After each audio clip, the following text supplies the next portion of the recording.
Hey, yo, welcome back to Right at the Wire. Well, as part of our Breeders Cup Handicapping series, we're going to today take a look at the Juvenile Fillies to be run on Friday's card. So let's get into it. So now we're going to take a look at the Breeders Cup Juvenile Fillies. It's run on a mile and a 16th for 2-year-old fillies, obviously. And if we look at the field, number one is Candied. A couple of things. This horse I really think has quite a bit of talent, demonstrated in the Alcibiades. The more ground, the better for this one. Did not change leads, but and hasn't for the first two races, but is uh, obviously kind of green. But still, the talent is obviously there, and Saez is just letting doesn't want to interrupt a good thing, and can't really blame him. So this one is logical to make a move forward, second off the layoff for Todd Pletcher. The one hole is a bit of a concern because running from behind may have some traffic issues, particularly with the big field. However, I think this is one you certainly have to consider. Running from off the pace at Santa Anita is a challenge. The track favors those who are up near the pace or on it, so she's got that working against her. But if anybody's going to overcome that, I think Candy definitely can, and this is used for sure. Jody's Pride is very intriguing. You note they've been trying to get this one on the turf for the first two starts in vain, but who cares? I mean, she's been running great both on off tracks, but obviously there's some talent there. The first race just blew that field away easily. But in the second race in the Matron, you can see just more talent and made a big improvement over the initial start. The only thing is, you do have to think that maybe the field was a little soft because coming off the turf.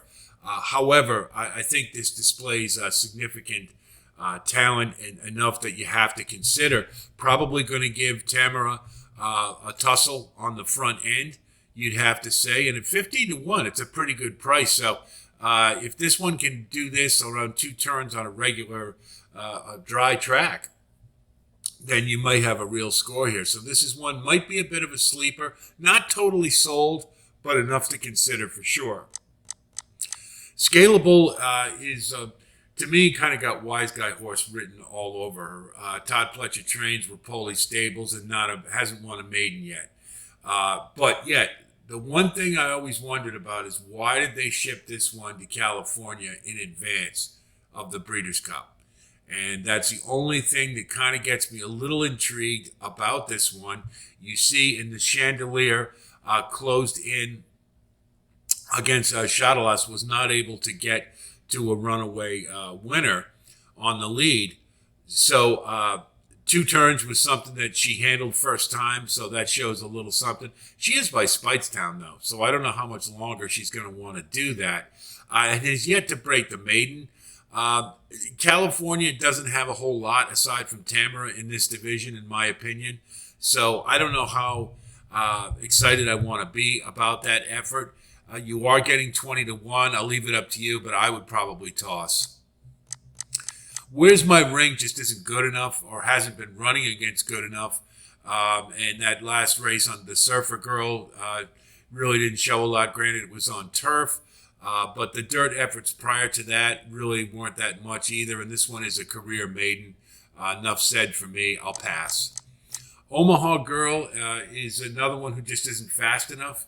That's the bottom line to it. So coming in second off the layoff, maybe can take a move forward. So perhaps you could use under. At 30-1, you are getting a good price. You get Umberto Rispoli, too, who's a really nice jockey. But to me, there's too many things working against this one, so I'll pass. Shadalas, again, California, aside from Tamara, there's not much in this division, in my opinion. Tamara handled Shadalas very easily in the debutante. You see when the race rating was lower for the Chandelier and no Tamara, Shadalas was able to get on the lead uncontested and win. That's not going to happen in this race. There's other speed, and you are stepping up in class. I think it's nice to see Antonio Friso and Mark Glatt is a really nice trainer. Barnes going well right now, but I can't. I think this there's too many things going against Shadalas, and there's other speed that I like in this race, so I'm going to pass. 8-1 especially, too short. Tamara is the now horse everybody's talking about, and deservedly so. This is a daughter of Beholder, who we all remember was just an awesome filly. And look at those connections. Spendthrift Farm, Dick Mandela, great trainer. All his Breeders' Cup wins, I believe, have come at Santa Anita. So he knows how to get it done there, as we know. And you get the Hall of Famer Mike Smith. They're connecting at 30% together. And you note Mike Smith hopped off Esprit en Champ to take Tamara. No surprise there. You can see she hasn't run since the Del Mar debutante, and that's a little bit of a concern. It isn't too much of one with Dick Mandela as the trainer. She hasn't been running against much, but she's doing what a good horse is supposed to, and she's winning convincingly with both races. So I'm not going to hold that too much against her. I think she'll be equal to the task in getting up in class. And 2 turns I don't think is going to be an issue either. You see Dick Mandela is 27% first at a route. So I think that says to me all systems are go. Obviously the price is a little short, but I think this is one you certainly have to consider. And you almost can single. I'm not quite ready to do that with this one, but she's a pretty safe bet, I think, and a prime win candidate. Esprit en Champ isn't fast enough. That's really what it comes down to. As I mentioned, aside from Tamara, I haven't really been impressed with any other California horses. You do get Juan Hernandez, great jockey, aboard, but Peter Miller isn't really known for routes. He's more of a sprinter type of trainer. And bottom line is this one just broke and made, and you're going into a Grade 1 stakes race with a marginal speed figure, so I'll pass. Bright Work, obviously the jury's out on her.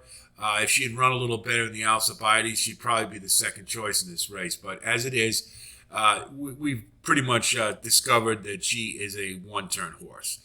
She just didn't do very well in the Alcibiades after being a real machine at Saratoga and other places to start her career. Just doesn't want 2 turns. You note we're going to put her in the juvenile turf sprint. Why? There's 1 turn in that race, and it's the only one for juveniles. So I think that's a pretty good indication. I think they're going to see if class maybe will get this one into the money, but I'm not betting on it, and I'll pass. Accommodate Eva.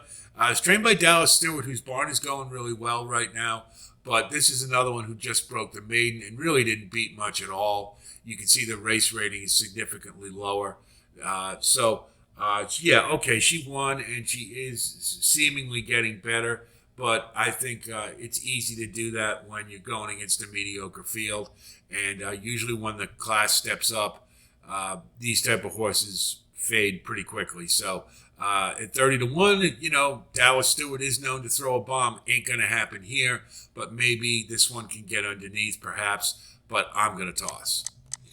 Life Talk is kind of interesting. You do get the A-level connections, Pletcher, Rapoli Stable, Erad Ortiz. This one is by Gunrunner, so 2 turns should be exactly what she wants. But note, she hasn't run it 2 turns yet. They've been 1-turn efforts at Saratoga and the Big A in the Frizette, where she really didn't do very much. She was okay, but nothing to write home about. And the concern I have is that Pletchers generally, at this point, have progressed to a higher level than this. And she just sort of seems like a kind of a JV player for Pletcher. Can she move forward in the next race going around 2 turns, being by Gunrunner, Bernardini underneath? Sure. That could very well be. So for that reason, I'm going to use her in a 20-1. I think that's an outstanding price. You never get these connections at that level. So I think this one you have to hold on to. But as a win candidate, I don't know. I think more just underneath in the exotics.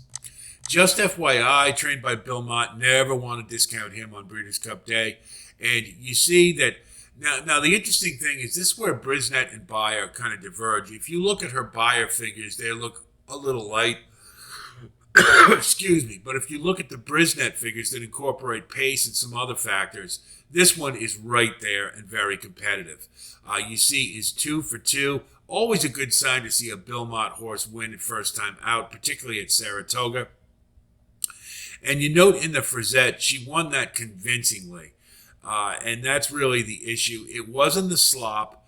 That's true, and it was around one turn. But this one is by Justify, Street Cry underneath. Should get that, no problem. I'm not terribly worried. What I do like is this one seems to have some fight. And I think that holds her in really good stead. Going to have to take another move forward to deal with Tamara, I think. But this is one at 8 to 1. I think that's outstanding value for a horse who's undefeated and has proven so at the Grade 1 stakes level. So for just FYI is one I would certainly use. Alley's Beach won at Saratoga first out, and the last two have been kind of okay. She seems to be getting better, and you can say that. And around 2 turns that she ran class-wise her best race. So I think those are all good signs. You see Tom Amos, good trainer. Second route race, he's 24%. So this is an ideal angle. And you're getting Tyler Gaffleone, who was aboard her for her first start. I think this one is a sleeper. And I think should be... I don't know that she's going to try to get the lead, but probably will just rate off of the speed. And if she takes another move forward, could certainly factor in this race. And I think that's entirely possible. She's at 30 to 1. That's outstanding value. Why wouldn't you use this horse? So Alley's Beach is on my tickets, particularly in the exotics. So if we look at the field, after we've done our evaluation, here's what we've come up with. From the E column, the early pace, I'm going to use Jody's Pride. I think at 15 to 1, I'm willing to roll the dice and take a chance and see that she can run at 2 turns. The only thing is a dry track as well. So there's a couple of question marks, but this one looks to just have some really raw talent. And if it can get around 2 turns, who knows? Might surprise. Willing to take a shot. The Alley's Beach, as I mentioned, at 30 to 1, a horse who I believe is improving. Tom Amos, second route is a great angle. And I think this one is outstanding value at 30 to 1. Of course, Tamara, now I put in a minus sign in parentheses next to her name because one thing I didn't mention is that Mike Welsh, the great track handicapper for the Daily Racing Form, noted he hasn't liked what he's seen out of Tamara this week, training-wise. I've also heard people say she looks great. If it's Dick Mandela, if there's anything wrong at all, he will scratch her because that's the kind of trainer he is. He's extremely cautious. So if she's in the race, I'll assume everything is all systems go. But there is that little hint of doubt, and that's kind of why I'm a little reluctant to single this horse. So just keep that in mind. Do a little digging. Yeah, look, I think it's the Clocker report from the 28th. On the Daily Racing Form and see what Mike Welsh has to say. But I thought that was a bit of an alarming observation. Candide, of course, again, I think the post is a difficult position. Going to have to work out a trip. And this one is a little green. But we'll have to get this one to the outside. So going to have to run quite a bit. And going against a track that favors early speed. But I think the talent is there, and I'm willing to take a shot. Just FYI, rating just off the pace, I think is going to be a good place to be. And if she's good enough, we'll give has a shot at this at 8 to 1. Again, a really good price. And Belmont on Breeders' Cup Day, really hard to overlook. And then finally, we're going to throw in Life Talk. And I'm not overly excited about this one, but 2 turns may wake her up. And she does have the pedigree for it. And I think that alone might elevate her in this race. And at 20 to 1, I think you're getting outstanding value. To me, definitely worth including. But obviously, Tamara is the one to beat. But I think there's a couple of worthy contenders here, most notably Candide. So that's the Juvenile Fillies. Looks like Tamara's race to lose, but I think there are some worthy competitors, so we'll just have to see. A little reticent to single, I think, but I'll leave that up to you. Hope our analysis helps you with your wagering strategy as always, and I wish you the best of luck. And if you do like content like this, of course, please like and subscribe. And again, thanks to all of you who have recently come on board. There'll be more postings to come, so be on the lookout for those. I'll talk to you soon, and until then, be well.